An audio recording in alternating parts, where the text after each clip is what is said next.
adalah gembalaku, takkan kekurangan aku.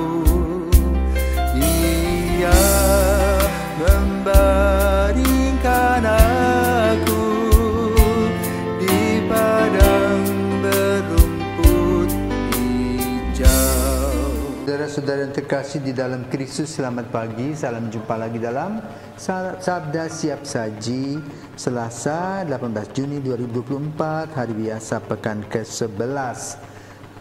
Marilah kita berdoa dalam nama Bapa, Putra dan Roh Kudus. Amin. Allah Bapa yang Maha Kasih, Engkau telah mengutus Putramu untuk menebus kami. Semoga kami semakin giat berusaha untuk mewujudkan keadilan dan belas kasih di tengah-tengah kami. Dengan pengantaran Tuhan kami Yesus Kristus Putramu, yang hidup dan berkuasa bersama Dikau dalam persatuan Roh Kudus Allah sepanjang segala masa. Amin. Tuhan bersamamu dan bersama rohmu. Inilah Injil Yesus Kristus menurut Matius. Dimuliakanlah Tuhan. Dalam khotbah di bukit, Yesus berkata, kalian telah mendengar bahwa disabdakan, kasihilah sesama manusia dan bencilah musuhmu. Tetapi aku berkata kepadamu, kasihilah musuh-musuhmu dan berdoalah bagi mereka yang menganiaya kamu. Karena dengan demikian kalian menjadi anak-anak Bapamu di surga. Sebab Ia membuat mataharinya terbit bagi orang yang jahat dan juga bagi orang yang baik. Hujan pun diturunkannya bagi orang yang benar dan juga bagi orang yang tidak benar.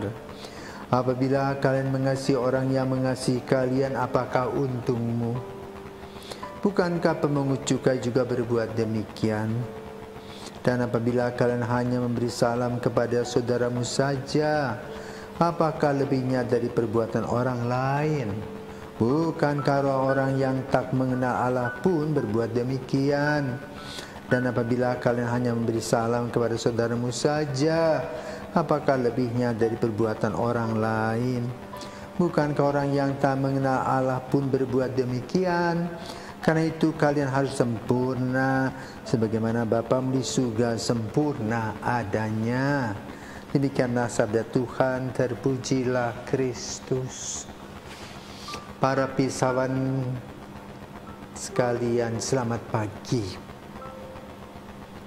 Harap sehat, baik pikiran, perkataan maupun perbuatan.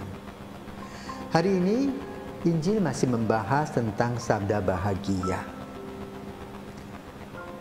Seperti yang ditulis moto oleh Santo Ignatius Loyola, AMDG. Semuanya demi memuliakan Tuhan. Maka hidup kita pun juga sama.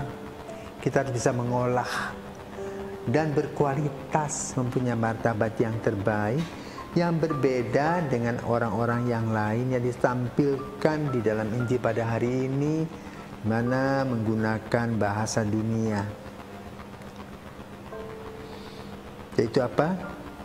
Kalau dia jahat sama kamu, kamu balas 2 kali lipat. Kalau tidak, hancurkan. Itu bahasa dunia. Perang, ya, sama seperti sekarang perang di Gaza. Begitu banyak orang yang tidak berdosa, tidak bersalah, tidak bermain dalam dunia politik, habis. Kenapa? Kelaliman. Dua-duanya salah, saling, ya, melupakan Tuhan. Maka pada hari ini Injil mengajak kita sebagai seorang Kristiani harus mempunyai mentalitas lebih baik. Tidak ingin menguasai orang, tapi mengayomi orang. Tidak berbuat jahat, tetapi berbuat baik. Tidak membenci, tetapi mengasihi. Tidak membalas, tetapi mengampuni. Itu berat untuk kita yang masih terikat dengan daging dan darah kita. Tapi terang Roh Kudus, jangan lupa hadir dalam langkah-langkah kita. Maka dalam rangka kita mengasihi, kita tidak mengerti dan tidak paham bagaimana kita mengasihi, maka Roh Kudus datang akan memberikan kepada kita kasih itu. Demikian pula ketika kita mengalami kesulitan, kita tidak tahu jalan apa yang harus kita lakukan, maka kita minta kepada Roh Kudus terangnya agar kita berjalan walaupun tertatih-tatih tetapi dalam terang Roh Kudus. Inilah yang diminta oleh Yesus pada hari ini. Kita berbeda dengan orang-orang yang lain, mempunyai kualitas iman dan juga mutu pelayanan dan pengorbanan kita berbeda. Nah, bagaimana caranya supaya kita bisa berbeda?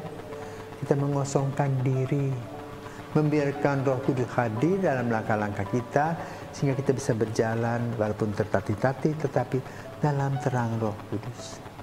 Kita bisa melaksanakan apa-apa yang tentu saja membuat kita sebetulnya sulit. Tidak bisa. Kita boleh katakan sudah mati rasa, tetapi dengan kehadiran Roh Kudus kita bisa berbuat sesuatu.